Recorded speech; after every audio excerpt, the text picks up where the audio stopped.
আমরা যখন অন্যজনকে দেখি, অন্যজনের দোষ দেখি, আমাদের ভিতরে যখন আলো না থাকে তখন আমরা অন্যজনের দোষ খুঁজে বেড়াই।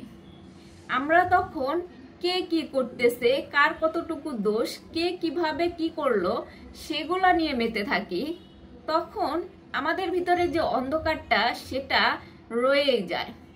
আমরা বুঝতেও পারি না যে আমাদের ভিতরে যে অন্ধকারটা জমা হয়েছে তার কারণে আমি অন্যের ভালো মন্দ দেখতেছি, অন্যের সমালোচনা করতেছি।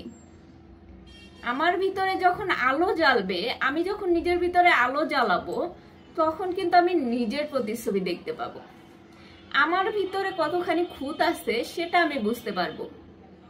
এটা লাইফে সবারই কম বেশি। আপনি যখন নিজের ভিতরে অন্ধকার রেখে অন্যের খুঁত ধরতে যান, আপনার ভিতরে অন্ধকার কিন্তু থেকেই যায় এবং আপনি নিজেকে দেখতে পান না। আপনার ভিতরে কি খুঁত আছে, আপনার ভিতরে যে কমতি আছে সেটা আপনি বুঝতেও পারেন না। কারণ আপনার ঘর তো অন্ধকার, আপনার দিল তো অন্ধকার, আপনার হৃদয় তো অপরিষ্কার।